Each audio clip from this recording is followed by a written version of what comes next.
अगर एक भी अगर चले जाता है, एक भी अगर परमात्मा के धाम चले गया, तो फिर दोनों में से जो भी एक रहेगा मृत्यु लोक में, और वो अगर दान कर रहा है, वो व्रत कर रहा है, वो एकादशी कर रहा है, वो प्रदोष कर रहा है, वो पूजन कर रहा है, वो अनुष्ठान कर रहा है, वो पुण्य कर रहा है, वो ब्राह्मण भोजन करा रहा है, वो सत्कर्म कर रहा है, तो उसका आधा हिस्सा उसके खाते में चले जाएगा, जो गया उसके खाते में। तुम जाओ लोटा लेके, जल लेकर जाइए। शिव मंदिर में अगर आपका मन है कि पत्नी कलश लेके जाती है, मैं हाथ लगा लूंगा, तो कलश लेकर पत्नी जाए, हाथ लगाए, मना नहीं है, पर एक काम जरूर करना, अगर जल आप चढ़ा रहे हो दोनों मिलकर, वैसे तो नियम अनुसार शरीर में अगर रोग है, बीमारी है, कष्ट है, घर में बहुत दुख है, तो जितने सदस्य घर में रह रहे हैं, प्रत्येक घर का सदस्य एक लोटा जल शिव जी पे जरूर चढ़ाए। क्यों? हो सकता है तुम्हारा ग्रह तो अच्छा है कि तुम जल चढ़ाने लगे, उसका ग्रह भी अच्छा है, वो जल चढ़ाने लगा, फिर भी घर में काम नहीं हो रहा, तो घर में जो कोई एक व्यक्ति ऐसा रह रहा है जिसका मन पूजन में नहीं जा रहा, जिसका मन शिव के द्वार पर नहीं जा रहा, भगवान उसको बुलाने नहीं चाह रहा, तो उसको हमें मंदिर तक पहुंचाना है। क्यों पहुंचाना है? क्योंकि हो सकता है इसी के ग्रह से हमारे घर में तरक्की नहीं हो पा रही, उन्नति नहीं हो पा रही, तो उसको मंदिर तक लेकर जाना है, उसको द्वार पर छोड़ आना है, भगवान के भरोसे पर फिर उसको छोड़ देना। जब वो एक लोटा जल चढ़ाना प्रारंभ कर देगा, हो सकता है कि हमारी भी कुछ उन्नति रुक रही हो किसी कारण से। भक्त कहता है, विष्णु पुराण प्रथम अध्याय, भक्त कहता है भगवान नारायण से, मैं तुम्हारे मंदिर में 56 भोग लगाऊंगा, बस थोड़ा खाना जाए, प्रभु लक्ष्मी दे दीजिए, मैं 56 भोग लगाऊंगा। भगवान विष्णु ने तुरंत लक्ष्मी जी से कहा, इसको लक्ष्मी दे दो, धन दे दो। लक्ष्मी जी बोली, मेरी भी एक शर्त है, ये शर्त रखकर बैठा है कि भगवान मुझे धन देगा तो मैं 56 भोग लगाऊंगा। लक्ष्मी जी कहती है, शर्त लगाकर मैं भी बैठी हूं, ये 56 भोग लगाएगा तब मैं लक्ष्मी दूंगी। मैं भी शर्त लगाऊंगा। तुमने संकल्प ले लिया कि मैं पशुपति व्रत जब करूंगी, जब मेरा ये काम होगा, मेरे पास में थोड़ा सा धन आएगा तब मैं कम। भगवान इंतजार में बैठा है, धन का व्यवस्था मत करना, तू व्रत तो उठा, एक और चालू तो कर, मेरे मंदिर तक तो आ, फिर व्यवस्था करना मेरी जवाबदारी है, सारे रास्ते खोलना चालू कर दूंगा। तू आ तो उसकी चौखट तक जा ही नहीं रहा, तो उसके दरवाजे तक जा ही नहीं रहा। घर की अम्मा जा रही है, घर की बहू जा रही है, पर तू तो सुबह आराम से 9, 10, 11, 12 बजे तो उठे, मुंगेरी लाल के हसीन सपने, उठ के फिर नहाए धोए न, फिर जाए और जा जाके सारे पंडितों को पत्रिका दिखाता फिरे। समय अच्छा चल रहा है।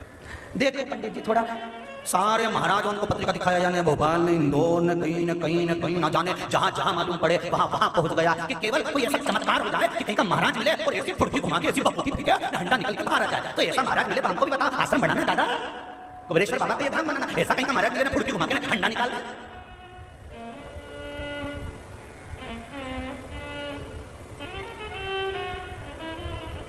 अगर ऐसी घुमा के हंडा निकालने वाले होते तो गीता जी में मेरा कृष्ण, मेरा ठाकुर नहीं कहता कि कर्म करिए, फल की इच्छा मत रखना, मैं दूंगा तो काम तो कर। पत्रिका देकर कह दिया तुम्हारा योग अच्छा चल रहा है, गज केसरी योग है। ओहो,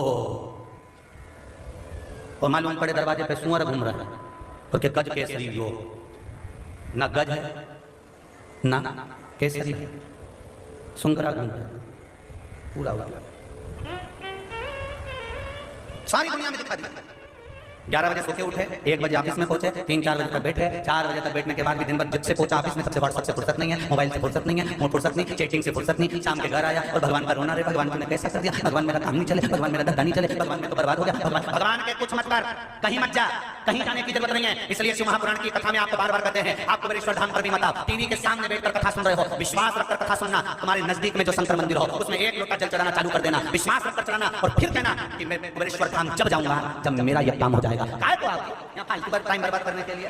कौन ने कहा तुमसे कि कुबेरेश्वर धाम कराओ? तुम्हारा काम अभी भी तुमसे करे कि तुम यहाँ से जाते जाते बाबा से कहकर जाना कि बाबा मैंने सुना है कि तू 3 महीने में वापस बुलाता है, अगर तूने मुझे बुलाना है तो ये काम कर दीजिए, 6 जुलाई से कथा होने वाली है, उससे पहले मेरा काम कर देना, तुम्हें तो कथा में पहुंच जाऊंगी। तो बात कौन ने कहा तुम अपना टाइम बर्बाद करो, नमूना बैठे हैं, धूप में पड़े रहो, आधे इधर पड़े, वहां चढ़े ऊपर मुंडेर, कोई छतरी में बैठा है, कोई धूप में बैठा है, कहाँ समय बर्बाद करो? भगवान से निवेदन करो, तुम्हारे गांव में, तुम्हारे नजदीक में, तुम्हारे मोहल्ले में, तुम्हारे आसपास में जहां शिव मंदिर हो वहां पर 1 लोटा जल चढ़ाना चालू कर दो। और जब बाबा तुमको इतना दे दे कि अब मुझे किराए का भी खर्चा पूर्ण मेरे बाबा देने लगे हैं, तब ट्रेन में बैठना, आराम से सीहोर स्टेशन पे उतरना, ऑटो करना, फिर कुबेरेश्वर धाम आना। सीहोर वाला महाराज मिले नहीं मिले, बाबा कंकर शंकर मिलेगा, उससे विनती करना। जैसे एक माता ने कहा, मेरी किडनी, देखिए जरा, भावना राजेश पोपट, सिटी पालघर, मुंबई से आया, कहीं बैठे हैं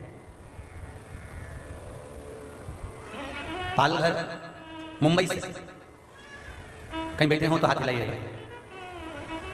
भावना राजेश जी पोपट, सिटी पालघर, मुंबई से, कहीं बैठे हो तो हाथ जरूर हिलाइएगा।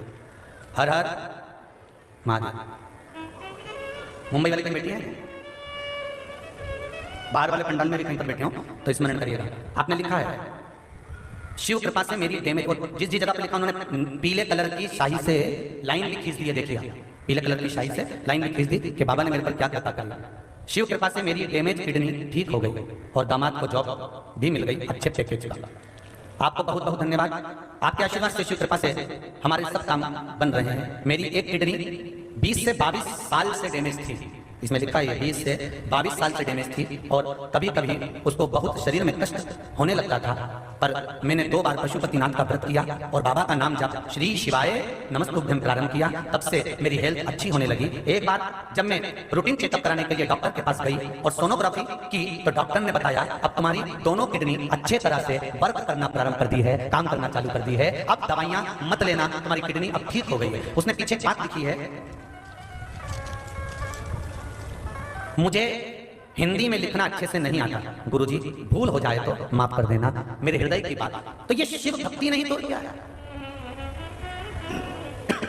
ये शिव उपासना नहीं तोड़ दिया। मैं जिन्होंने पत्र लिखा मैं इनसे पूछना चाहूंगा, पहले कभी कोबरेश्वर आए? नहीं आए होंगे, टीवी पर कथा सुनी होगी, पर विश्वास जब हृदय में जागरूक हो गया तब बाबा ने ठीक करा, तब कुबेरेश्वर धाम आए।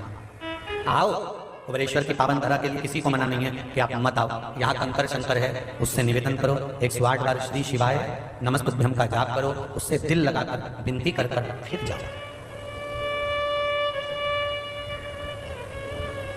सारे तीर्थ घूम कर आ जाओ और एक बार कुबेरेश्वर धाम की धरा पर आकर देखो, सारे तीर्थ होकर आ जाओ और एक बार वो चौराहे से ही तुम गाड़ी अंदर लोगे और अंदर आते आते आते आते आते आते जब प्रवेश करोगे कुबेरेश्वर बाबा के दरवाजे से, जब अंदर पांव रखोगे बस उसका एक कंकर भी शरीर से छू गया, तब आपको महसूस होगा ऐसा लगता है कि हम तो घर ही नहीं जाएं, यही बाबा के धाम बस जाएं, तब लगेगा भीतर।